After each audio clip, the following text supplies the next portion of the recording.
Mau beli smartphone baru? Selamat datang di bulan paling membingungkan. Karena bulan ini adalah bulan paling buruk dan juga bulan paling tepat untuk membeli smartphone. Loh kok bisa begitu? Bingung kan? Ini dia Manja. Masukan belanja edisi Ramadan.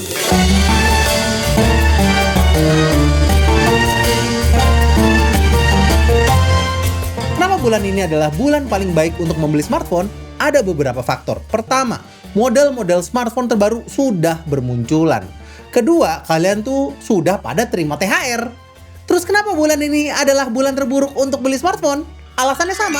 Karena kalian sudah terima THR.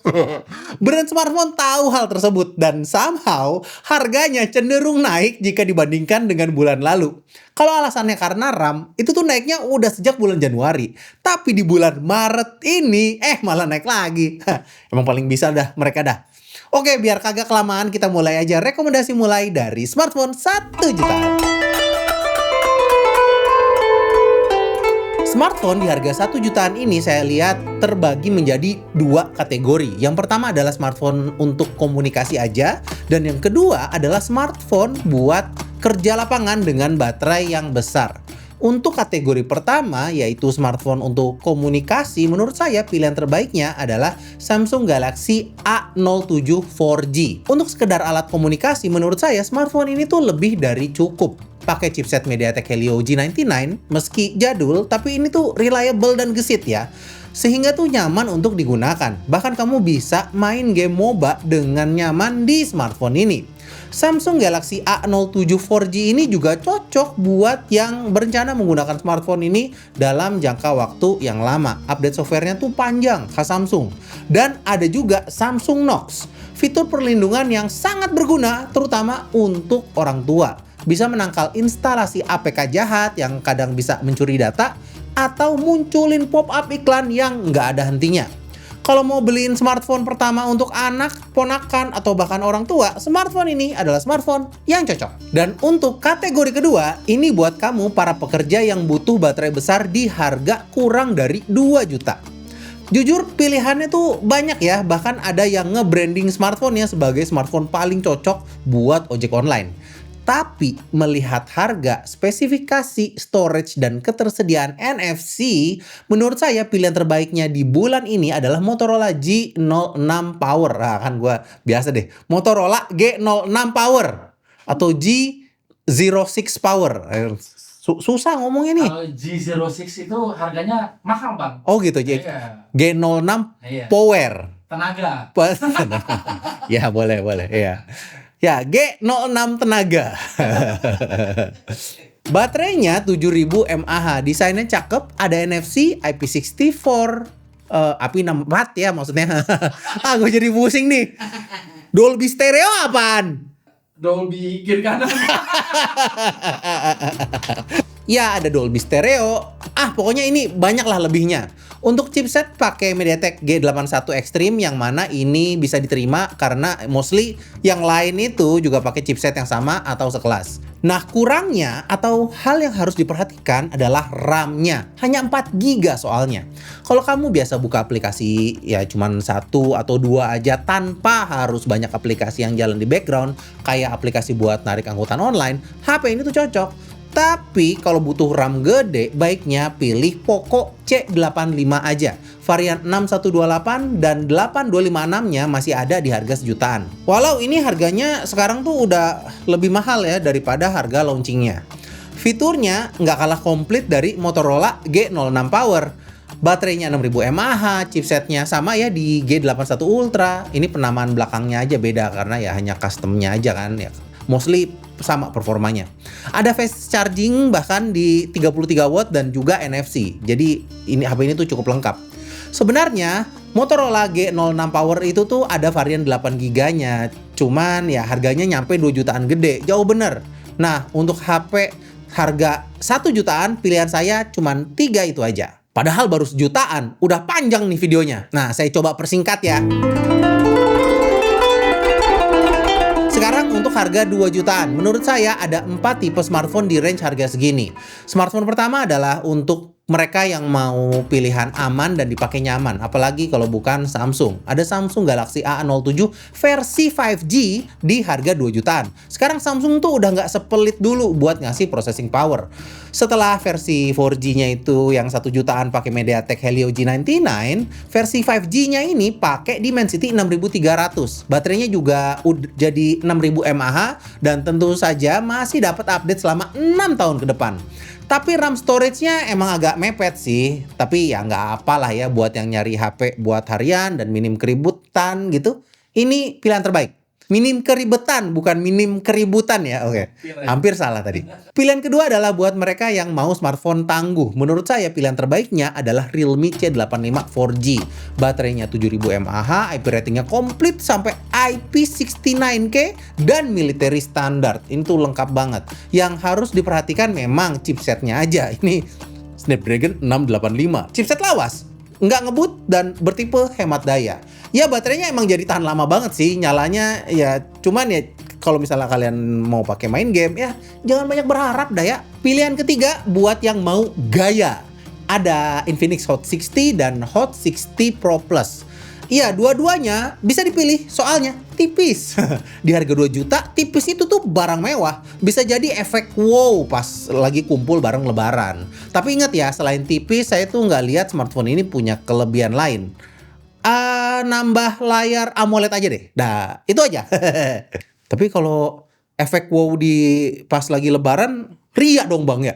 Jadi sombong bang. Sombong mah gimana niat aja bang. Enggak bang. Yang tahu sombong mah kita sama Tuhan kita aja bang. Bener. Yang sombong itu yang beli iPhone bang. Apa kok?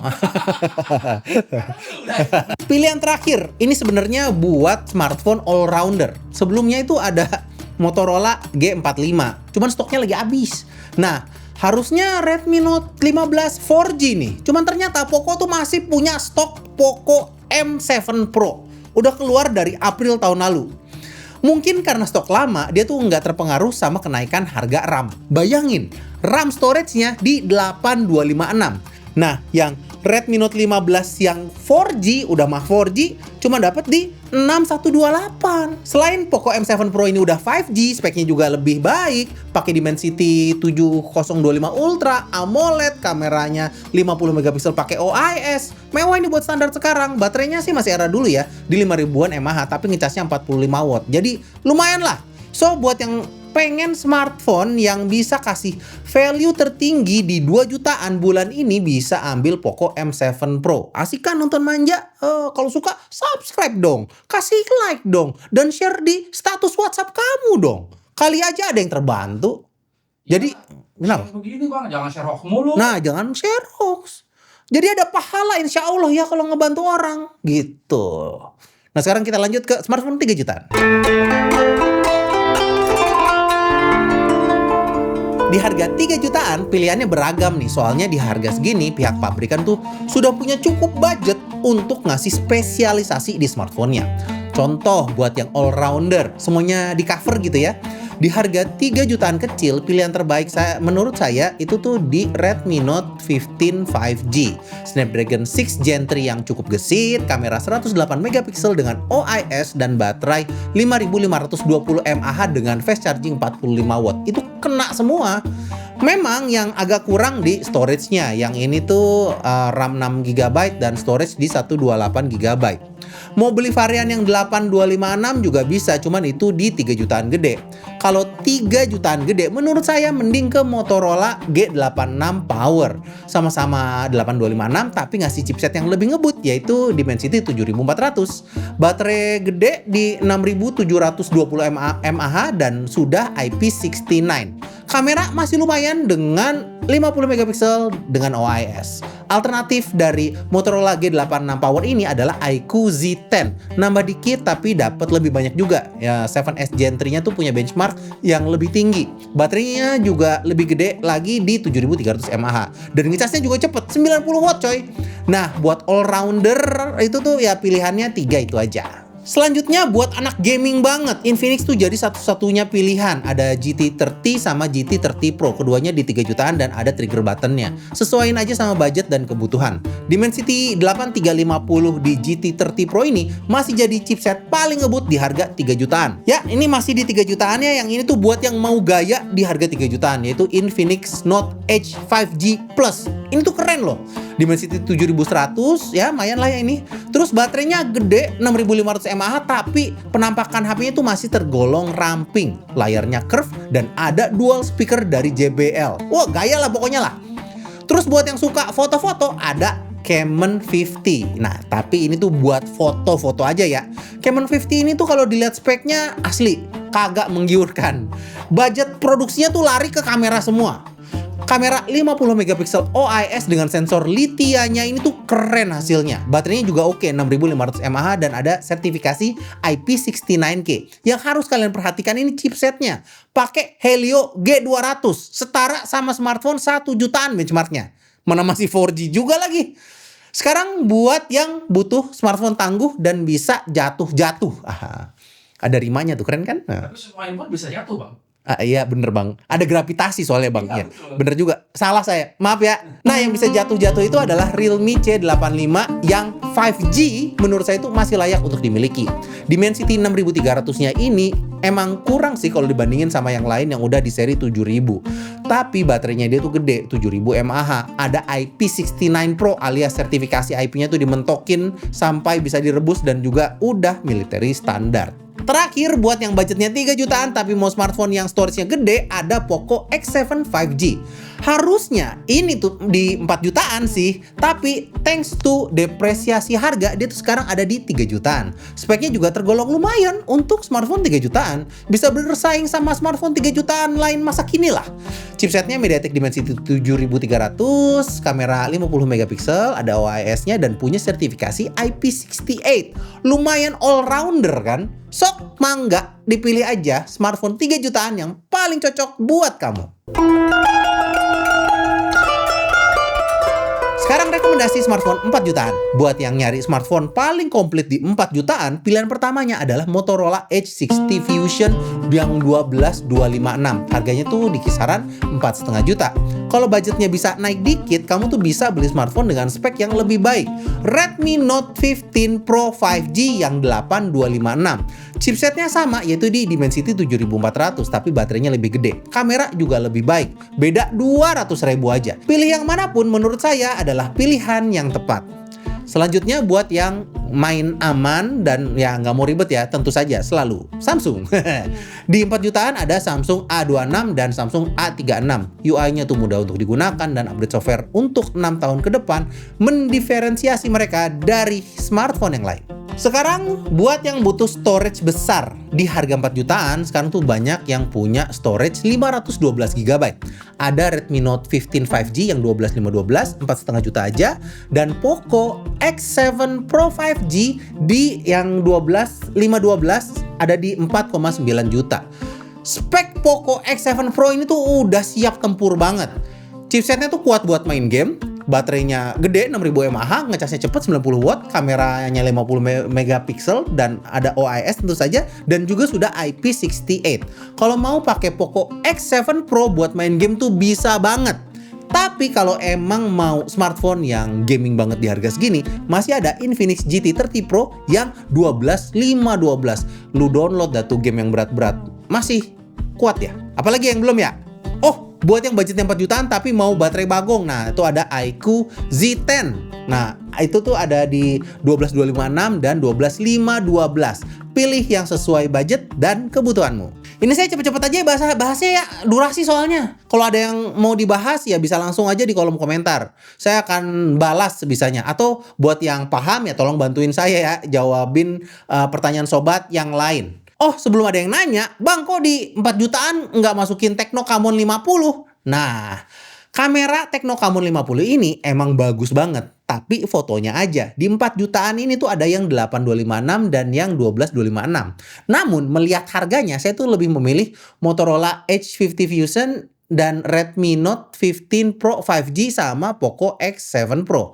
Kalau nggak main game ya seneng hasil foto yang bagus ya bisa aja sih pilih Camon 50. Tapi di bagian video tuh agak ketahan karena MediaTek G200-nya ini tuh nggak bisa rekam video 4K atau Full HD 60 fps. Udah gitu masih 4G lagi. So menurut saya ya agak sayang ya kalau beli Camon 50. Bisa jadi kita nggak sepaham, nggak apa-apa, karena memang rekomendasi ini tuh saya buat seakan kamu saudara atau teman saya. Saya akan sampaikan apa adanya, baik dan buruknya menurut saya, biar kamu tuh nggak salah pilih pas beli HP baru, begitu ya.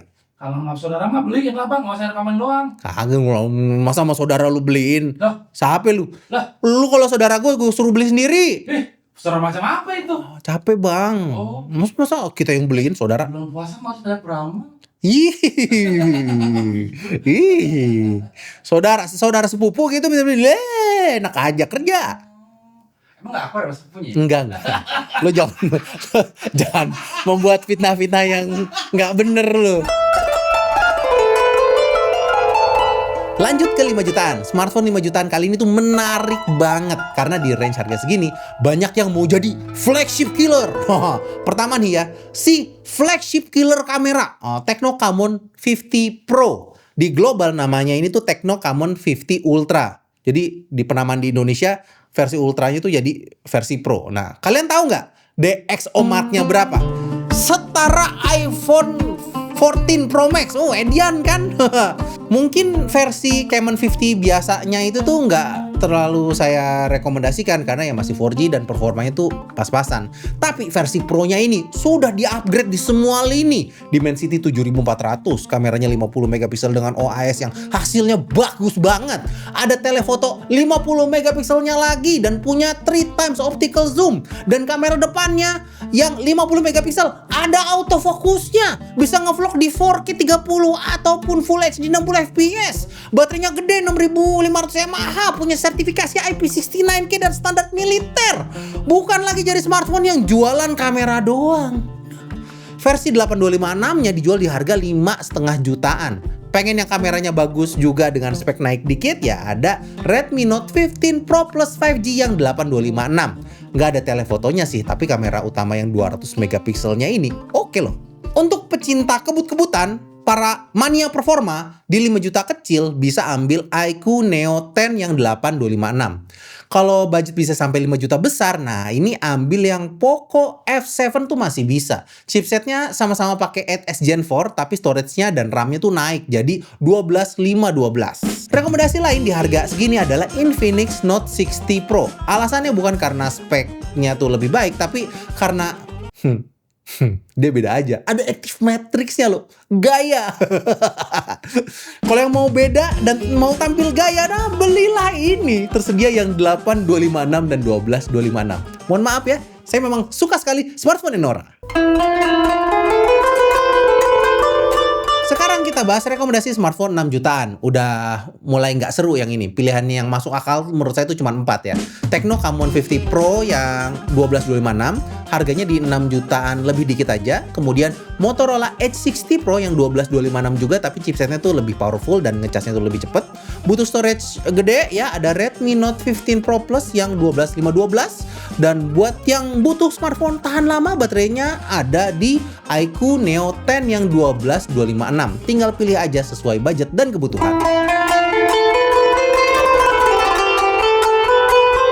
Gua cepetin aja, bodo amat dah. 7 jutaan juga pilihannya semakin sedikit.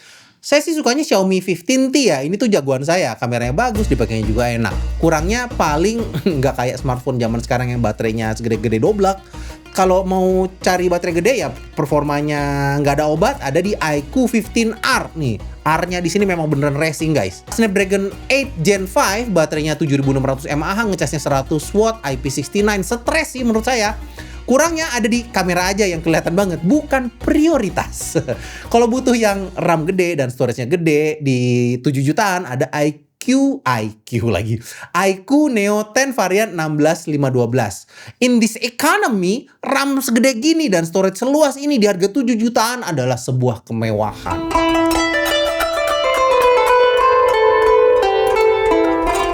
Nah, sampailah kita di range harga 8 juta.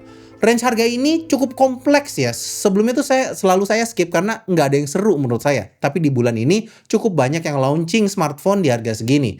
Jadi begini situasinya. Kalau kalian cari smartphone dengan baterai besar ya udah fix jawabannya. Saya akan rekomen iQOO 15R yang 12512. Tapi kalau mau yang all-rounder di harga segini, nah ini agak kompleks situasinya.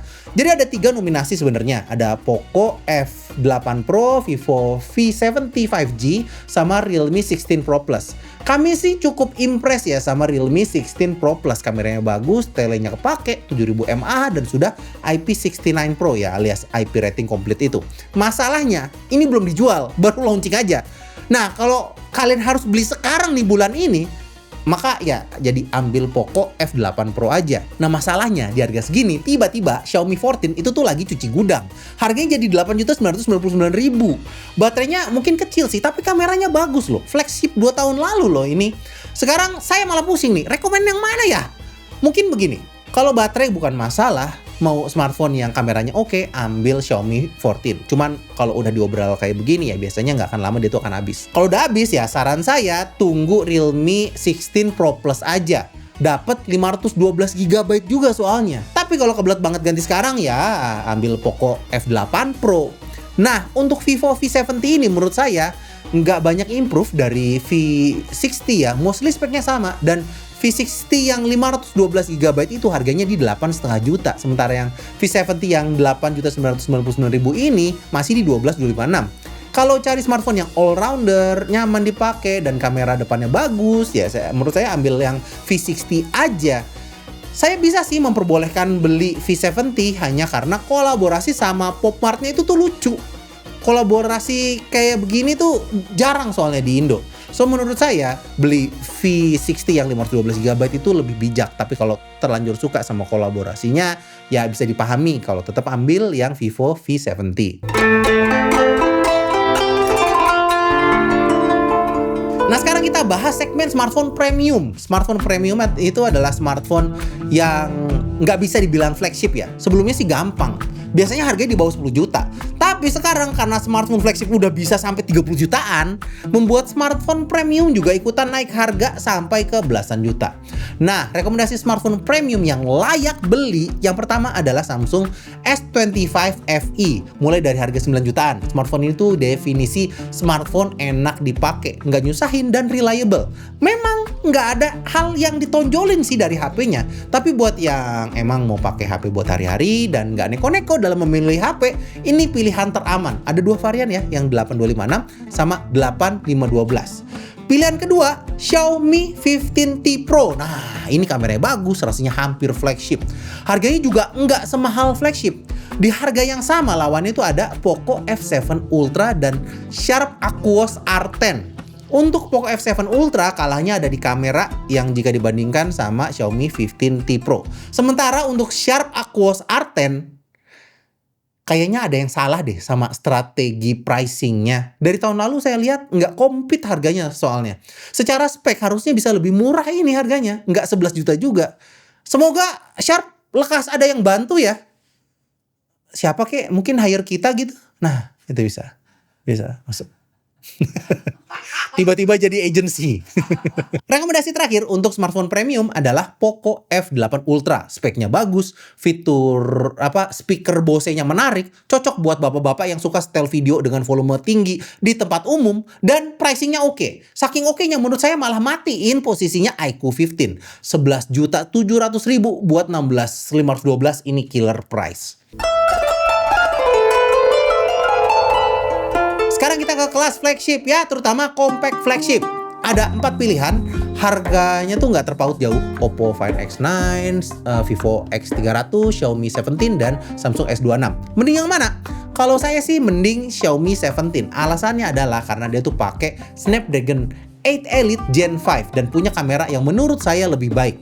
Kalau kalian nggak cocok sama UI-nya Xiaomi, rekomendasi kedua saya adalah Vivo X300. Kamera utama 200 megapikselnya Yahoo! Dan sudah Origin OS 6. Ini enak dipakai, nyaman. Nah, sekarang flagship benerannya nih ya, oke? S26 Ultra udah keluar dan Xiaomi 17 Ultra pun keluar. Kini persaingannya nggak hanya di Vivo X300 Pro dan Oppo Find X9 Pro aja. Mending mana di antara keempat smartphone ini? Kalau saya disuruh memilih nih di antara keempat smartphone ini, saya akan pilih mana HP gua? Samsung S26 Ultra. Makanya saya beli sendiri nih yang 1 tera. Cash. Alasannya nggak boleh bang, nggak boleh bang. Iri ya, astagfirullahaladzim. Maaf bang, saya hilaf. Astagfirullah. Asyhadu alla ilaha illallah. Lah, emang kafir gua. Alasan kenapa saya pilih Samsung S26 Ultra, alasannya ada di Agentic AI. Ini tuh adalah next level AI. Yang lain tuh masih ada di generative AI. Cuman Agentic AI ini baru akan terasa potensi maksimalnya ketika dia tuh sudah mengerti saya ya, ketika udah sering dipakai dan ketika fitur bahasa Indonesianya tuh sudah datang. Saat ini fitur-fitur yang menggunakan Agentic AI masih harus menggunakan bahasa Inggris. Jadi belum akan terasa lebihnya sekarang. Malah bahkan kalau sekarang tuh ya berasa kurangnya.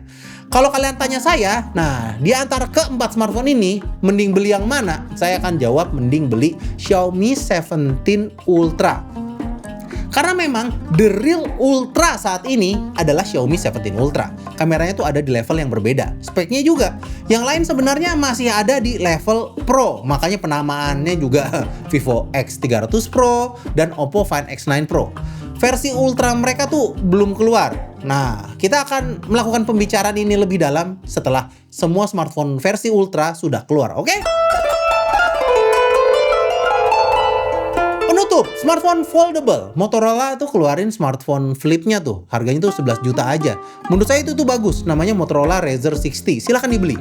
Untuk Flip 7, menurut saya hold dulu. Karena di tahun ini tuh akan ada versi terbarunya. Foldable-nya juga sama. Kalau mau beli Fold 7, tunda dulu. Atau ya bahkan baiknya kalau mau beli smartphone foldable apapun baiknya, hold dulu. Huawei Mate X7 memang bagus sih. Kameranya gila dan next level sih menurut saya. Cuman kemarin Oppo tuh ngetis Oppo Find N6 yang layarnya tuh nggak ada cekukan di layar lipatnya gitu. Menurut saya itu seksi banget. Jadi ya mending hold dulu aja ya. Jangan beli smartphone foldable apapun. Dan itu dia rekomendasi smartphone dari kita. Sebenarnya ada yang nggak kebahas sih, yaitu smartphone gaming. Tapi saya malas bahasnya soalnya cuma ada satu. Ada satu, Nubia noh. Cuma dia sendirian. Bakal nggak ada lagi segmen game. Iya, sesuai prediksi 3 tahun lalu smartphone gaming nggak ada memang. Kasian soalnya. Ya begitulah. Dan terus saya ngapain? Tadi mau closing. Belum di closing ya. Oke, kita closing ya. Ya itu dia rekomendasi smartphone dari kita. Kalau mau beli silahkan klik aja YouTube Shoppingnya. Sekian dari Moldi. Assalamualaikum warahmatullahi wabarakatuh.